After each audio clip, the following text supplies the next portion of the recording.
Hi, this is Ron Kivett. Thanks for coming to my blog. It's a work in progress and probably always will be. When we talk about UFOs here, we're going to be talking about flying saucers, spacecraft, intelligently controlled craft from off the Earth, or possibly from another dimension. We're going to be talking about some of the older, more historical cases that have gone on that maybe some of the younger folks may not be aware of. We're also going to be talking about the new things that are happening, the sightings that are going on almost every night now. We want to start a dialogue with folks who have had an experience that they know that what they've seen doesn't come from here. That what they've seen is so different, it has altered their perspective. We want to hear from you. We want to discuss what you've seen, and we want to help you find out what it might have been. Now, to give you a little bit of an idea of who I am and how I got into this, here's a piece of work that we taped some time ago. And it tells about a night when I came in contact with something from off the Earth. This is Ron Kivett.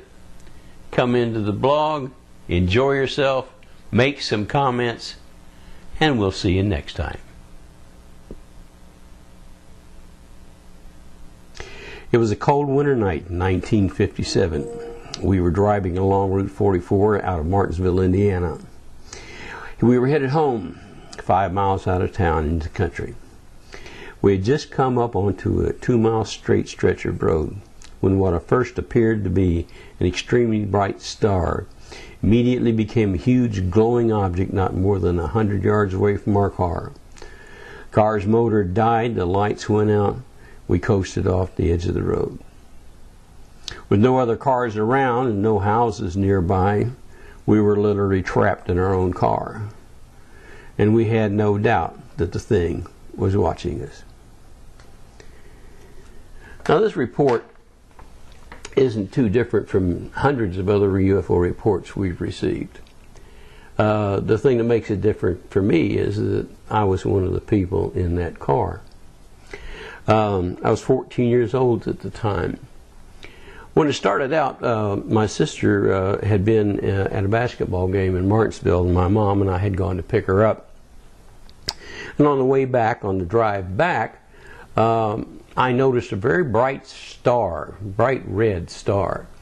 And my sister and I began to argue whether we were looking at Mars or not. And I said it was Mars because it was red, and she says that it wasn't Mars because stars don't twinkle, and this thing was twinkling. So we were haggling back and forth about this. And as I said, we come around this curve and come up onto the straightaway. And just as we came up onto the straightaway, we had a completely open view of the sky, and this thing, which at one point was off in this direction as the star, immediately became a huge glowing object to this side of the car.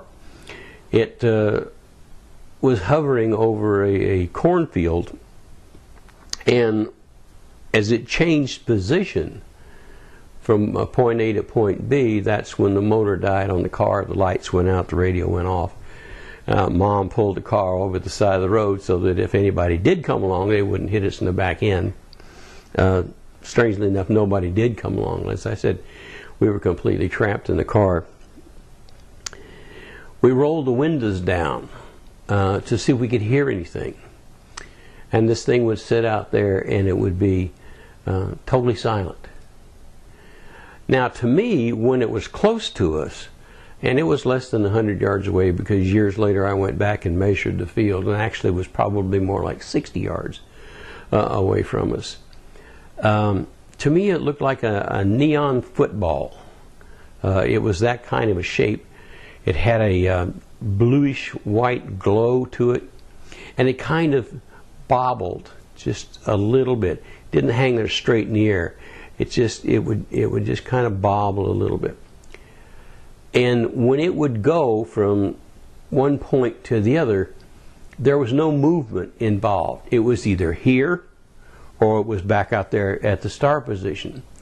When we were looking at it here, you could look over and you couldn't see the star. And when it left here, it wasn't here, but the star was there. So it would travel from one point to the other instantaneously. And later I was doing an interview with a fellow who had seen a large UFO, and he said it was like you turned out a light. You pull a switch and the light goes out. You pull a switch again and the light's back on. It doesn't go anywhere. It is either there or it's not. And that's the way this thing moved. And it went from the cornfield to the star 3 different times. And the last time that it came back over the cornfield, it shone this brilliantly white spotlight, which came down, and it would sweep back and forth across the rows of corn, and it would light them up just like the searchlights that you see sometimes, you know, when opening a car dealership or at a circus. Brilliant white light. And one of the things that happens to you when you see something like this is your mind starts clicking real fast, you know. Is it this? Is it that? Is it this? Is it an airplane? No, it's not an airplane because it's not moving, it's hovering. Is it a blimp? No, it's not a blimp because blimps can't possibly move that fast. Is it a helicopter? No, it's not a helicopter. Helicopters make too much noise. And all of the things that made this a flying saucer were there that night. It made no noise. It hovered. It went from one position to the other position instantly. And when it was close to the car and it moved, it disappeared. It didn't go from one point to the other. It just disappeared. Now the 4th time it left, after showing the light, and I don't believe that the light ever crossed the road and hit the car. It may have. If it did, I'm not aware of it. Someday I'm going to go through some regressive hypnosis and see if it actually did hit the car. But when it left the last time, lights came back on, the radio came back on, Mom turned the engine, the car fired right up, and we drove home. We drove home very quickly, as a matter of fact. We went to my aunt's house, and all the time my sister and I were trying to keep an eye on the thing while Mom was driving as fast as she could down the country roads. We got to my aunt's house, and it was kind of down on the hill, and then it opened up to a pasture, and we knew if we got down there we could see the thing again. And we roar down the road, and Mom slams on the brakes, and I opened the door to the car to jump out and get some people out there, and I literally fell out of the car. I had pumped so much adrenaline I couldn't even move properly. That's how frightened I was. It wasn't like I was terrified. It was just like this awe-struck feeling. We actually saw one. It was actually there. And I think that when you have a situation like that occur, when it actually happens to you, it's a life-altering experience. It changes you forever. And I know that there are hundreds of people out there, probably thousands of people out there, who have had a similar incident. And it changes you. It changes you because all of a sudden you're on the inside looking out, so to speak. You've been there. You have seen one. You know they exist. And your mind has gone through all of those things. It's not this, it's not this, it's not this. It's something else. And you're left with 2 alternatives. Either one, it's a flying saucer. It's a spacecraft from off the Earth or out of our dimension. But it's there and it's real. Or you're crazy. And neither one of those is an acceptable situation. So you're kind of left with this hole in your reality. You know you're not crazy. In my case, there were two other people there. My mother saw it, my sister saw it.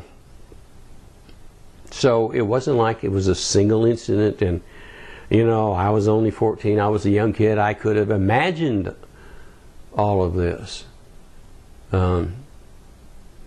So that's what got me into really researching and studying this.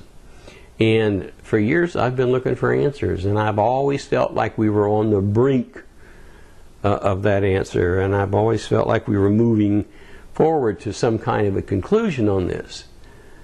And I've been doing this for 50 years now, and it seems like we have more questions than we have answers.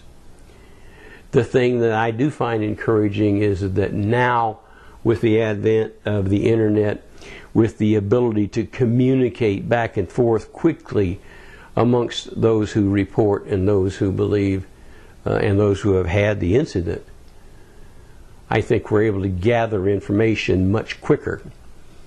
And I want to see the day come when all of us who are in the investigation business can pool our resources into a database of some kind and begin to make some sense out of this. Now, I've created this blog for that purpose. I've created it for those people who have had an experience, who have seen something. And we're not just talking about lights in the midnight sky that could be anything. We're talking about people who have seen something that they know in their heart of hearts is a flying saucer, is a spacecraft from somewhere else. And I invite you, if you've had an experience like that or even an experience close to that, give me some information. Go to the website. Show me what you've got. If you've got pictures, I'd be glad to see them. If you've got a story to tell, I'd be glad to listen to it. And if you'd like, I'll be glad to put the story on the website so other people can understand, yeah, I'm not the only one that saw one of these things. I'm not the only one this happened to. And I'm not crazy. Because you're not crazy. So, go to the website, put your information in, and let's start a dialogue. I'm Ron Kivett, and thanks for being here.